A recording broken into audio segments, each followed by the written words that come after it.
I think the first piece of advice would be you have to start by making a very small difference. I think when you start, the scale of the work before you is really intimidating because you don't necessarily have any resources. You might be still learning the curriculum, you're still coming to terms with how to manage a group of teenagers, and you're doing this 5 days a week, every week for 10 weeks in a row. And so I guess the first thing is to remember that even a really small difference, like in tone, and the fact that you know all the kids' names, and the fact that you set the bar a little bit higher for the kids than they're used to, remembering that is success from day one, and then you start to build on that, and the successes get bigger. But I think if you come in trying to change the game from day one, there's a long way to fall, because it's a really hard gig when you start. Yeah. It's been interesting because I'm leaving this particular job next year, so I've got a few letters from students and such like, and I've had feedback that I never really asked for. For example, apparently I wave my arms more than anybody they've ever seen when I walk, so now I'm sort of really self-conscious. My football boys have also told me that my PE shorts are way too short for soccer training, so you know, those are a couple of stories. I hope they sort of think of me as kind of a goofy uncle figure who, you know, I remember one kid said it where they said, "Sir's chill but serious." And I like that. I hope that resonated with me. I hope it resonates with lots of the kids that I've taught. I'm really, really serious about their success and about their growth as young people, but I'm also chill in the sense that I just want to connect, and that really spins my wheels. I think the hardest thing is that responsibility you feel for young people. Like, I had one instance where, you know, I was going to a party with some friends and I saw some young people, you know, they would have been 19 or 20, you know, running down the street, and one of them, you know, threw a bottle on the ground, and I had to stop myself from, you know, yelling at him and telling them to get back in line. But equally, you know, I think when you see young people, you know, doing things they shouldn't be, or young people in danger, or you know, publicly, you almost feel like you're obliged to try and intervene and solve it, because, you know, that is your job. It's your job to care, and your job to just point the way towards the right thing to do. So I think that mindset is going to be very hard to get out of. One I really appreciated recently was, obviously in the last year or so in Aotearoa, we had the instance of the Treaty Principles Bill and a lot of controversy around that, and one of the young Māori MPs, you know, ripping up the bill in Parliament and performing a haka.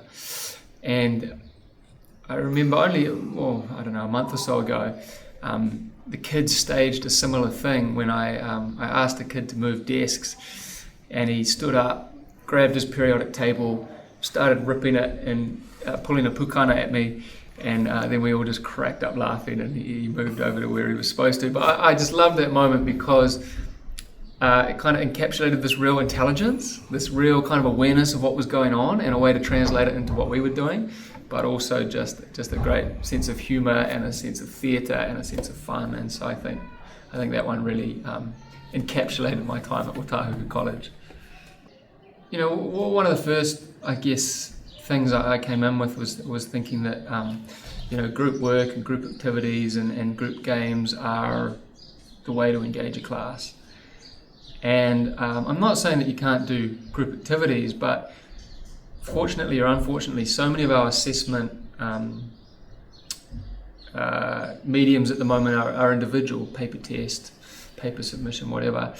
And so if you're not actually giving the kids that silent time by themselves to try and process something difficult, you're really not preparing them for what they're going to face. And so I probably pivoted a little bit away, not chucking them out completely, but instead of making the group stuff the kind of the majority of my teaching, realizing that we can still have a really good collective class culture whilst having lots of individual tasks where each child gets some time to really process what's going on and gets feedback from me on what's going on, rather than hiding at the back of a group. Yeah.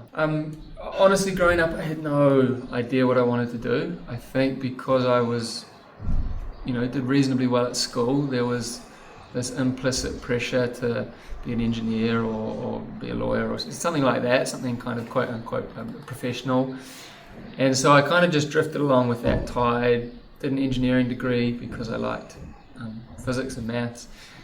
And then it was near the end of that when I was doing my practical work experience, kind of, summer work, that I just went, man, I can't hack this, 8 hours in front of a computer, not communicating with anybody thing.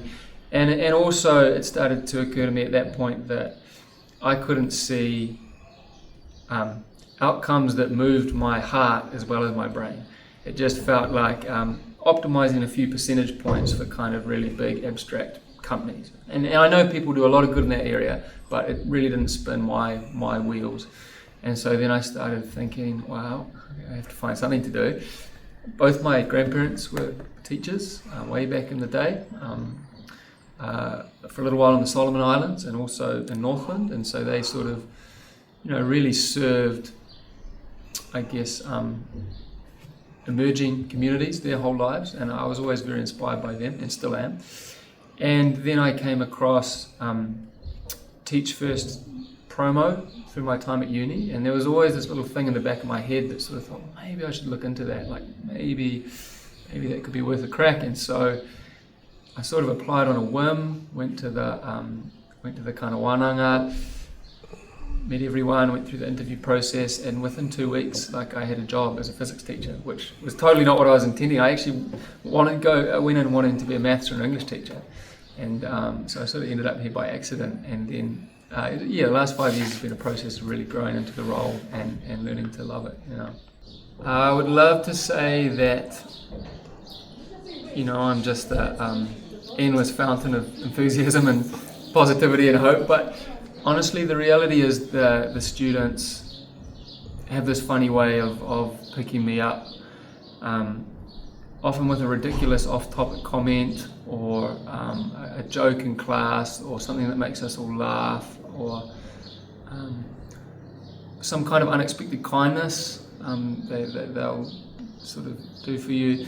That it just reminds you that you're working with humans, and that is the most incredible thing to do on a daily basis, and that's where the motivation comes in. When you run out of motivation, I think just the fact that the kids see you and care for you and want to be part of this learning relationship as well is what kind of picks you up off the floor. I think my mistake through a lot of my first couple of years was almost over preparing and under teaching.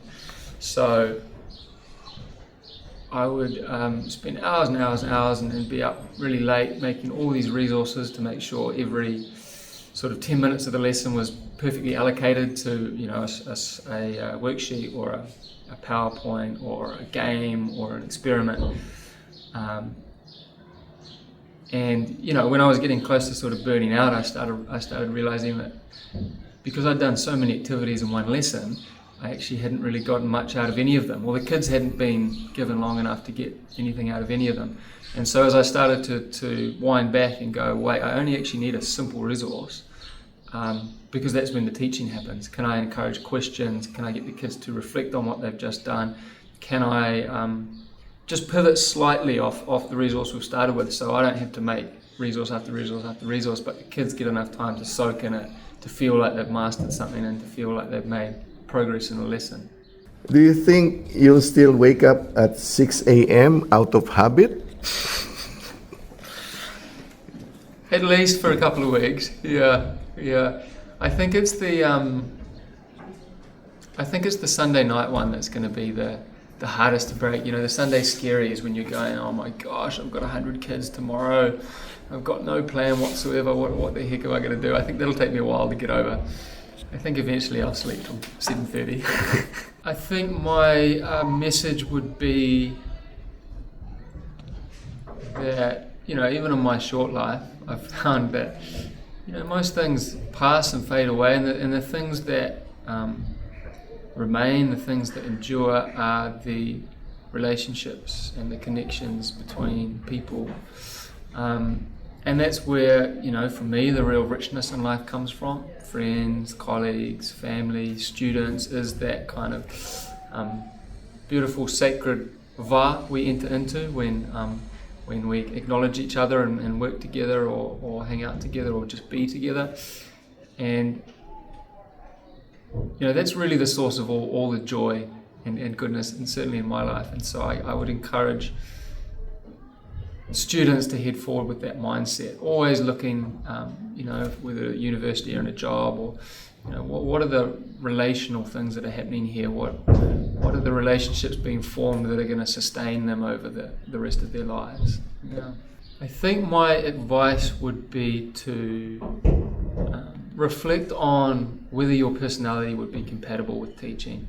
All the skills and practices and curriculum stuff you can learn, but the fundamental kind of disposition, you know, means that for some people it's just a really, really hard job and not a good fit, and for others it's like, I can't believe I get to do this for a job, and that's around, like, you really need to love in some sort of way the energy that comes from a bunch of young people.